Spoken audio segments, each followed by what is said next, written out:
എല്ലാ നാവും പാടി വാഴ്ത്തും ആരാധ്യനാം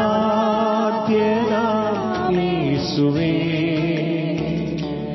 എല്ലാ നാവും പാടി വാഴ്ത്തും ആരാധ്യനാം യേശുവേ. സ്തോത്രയാഗം അർപ്പിച്ചെന്നും അങ്ങേ വാഴ്ത്തി സ്തുതിച്ചിരുന്നേ. സ്തോത്രയാഗം അർപ്പിച്ചെന്നും അങ്ങേ വാഴ്ത്തി സ്തുതിച്ചിരുന്നേ. ദൈവവചന ചിന്തകൾ കേൾക്കുന്ന എല്ലാ മാന്യ ശ്രോതാക്കൾക്കും ക്രിസ്തീയ സ്നേഹവന്ദനം. ഇയ്യോബിന്റെ പുസ്തകം 40-ാം അധ്യായം 10-ാമത് വാക്യം 2-ാമത് ഭാഗം ഇങ്ങനെ വായിക്കുന്നു: തേജസ്സും പ്രതാപവും ധരിച്ചുകൊള്ളുക എന്ന ഒരു വാഗ്ദത്ത സന്ദേശമാണ്. ഇയ്യോബിന്റെ ജീവിതത്തിൽ വളരെ പ്രതികൂലത്തിലൂടെ കടന്നു പോകുകയാണ്. മഹിമ നഷ്ടപ്പെട്ടു, തേജസ് നഷ്ടപ്പെട്ടു, പ്രതാപം നഷ്ടപ്പെട്ടു.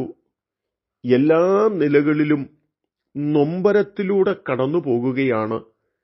ഒരു ഭാഗത്ത് അപമാനിക്കുന്നവരുടെ വാക്കുകൾ, മറുഭാഗത്ത് പ്രതീക്ഷകൾ നഷ്ടപ്പെട്ടു നിൽക്കുന്ന ആളുകളുടെ പ്രസ്താവനകളൊക്കെ കേട്ട് മനസ്സുകൊണ്ട് ഒരു ഭാഗത്ത് ആഴമായ വേദനയുള്ളപ്പോഴും മറുഭാഗത്ത് തന്നെ വിളിച്ച ദൈവത്തിലുള്ള വിശ്വാസം മുറുകെ പിടിച്ചുകൊണ്ട് മുൻപോട്ട് പോകുന്ന ഇയ്യോബിനോട് ദൈവത്തിൻ്റെ ആത്മാവ് പറയുകയാണ്: നിനക്ക് നഷ്ടപ്പെട്ട മഹിമയും പ്രതാപവും തേജസ്സുമൊക്കെ നിനക്ക് മടക്കി കിട്ടുവാൻ പോകുകയാണ് എന്ന് പറഞ്ഞ വാക്കുകളാണ്.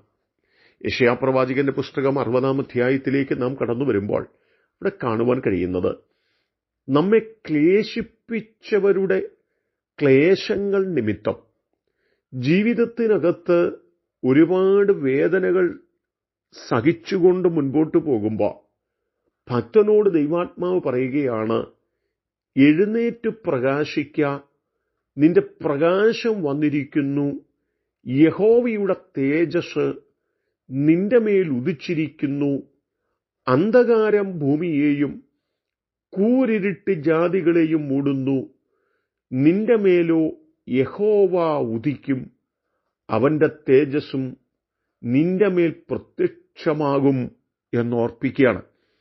ജീവിതത്തിൽ കടന്നുപോകുന്ന ചില അനുഭവങ്ങൾ, ജീവിതത്തിൽ നേരിടുന്നതായ ചില കഷ്ടതകൾ നമ്മുടെ പ്രതീക്ഷകളൊക്കെ നഷ്ടപ്പെടുത്തുന്നതാകാം.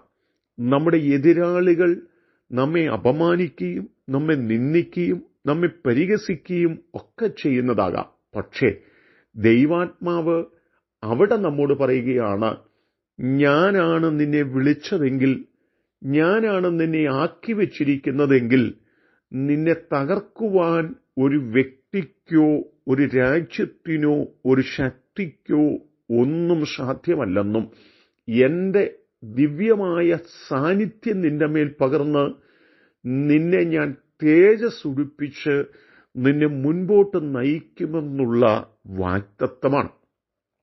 ഒരു നാളിൽ നിന്നയും വേദനയും സഹിച്ച് മുൻപോട്ട് പോകുമ്പോൾ ആരോരും കൂടെയില്ലെന്ന് ചിന്തിച്ചു. എന്നാൽ അത്യുന്നതനായ ദൈവത്തിൻ്റെ ശബ്ദം കേട്ട് ആ ദൈവശബ്ദത്തിന് മുമ്പിൽ ധൈര്യശാലിയായി എഴുന്നേറ്റ് നിൽക്കുമ്പോൾ കണ്ട വാക്കുകൾ, അടുത്ത വചനങ്ങൾ എന്താണ് പറയുന്നതെന്ന് ചോദിച്ചാൽ, നിന്നെ ക്ലേശിപ്പിച്ചവരും നിന്നെ നിന്ദിച്ചവരും നിന്നെ അപമാനിച്ചവരുടെയും തലമുറ നിന്നെ വണങ്ങിക്കൊണ്ട് നിന്റെ അടുക്കലേക്ക് വരികയും നിന്റെ കാൽ പിടിച്ച് നിന്നെ നമസ്കരിക്കുകയും ചെയ്യത്തക്ക തലത്തിൽ നിന്നെ നിന്ദിച്ചവരുടെ മുമ്പിൽ നീ മാനിക്കപ്പെടുന്ന നാളാണ് ദൈവത്തിൻ്റെ തേജസ് നിങ്ങളുടെ മേൽ ഇറങ്ങി വരുന്ന നാൾ എന്നുകൂടി ഓർമ്മപ്പെടുത്തുകയാണ്. എന്നെ കേൾക്കുന്ന പ്രിയപ്പെട്ടവരെ, ജീവിതത്തിൽ വ്യത്യസ്തമായ നാളുകൾ വരാം. നിന്ദയും പഴിയും പരിഹാസവും ഒക്കെ വരുന്ന കാലമുണ്ടാകാം.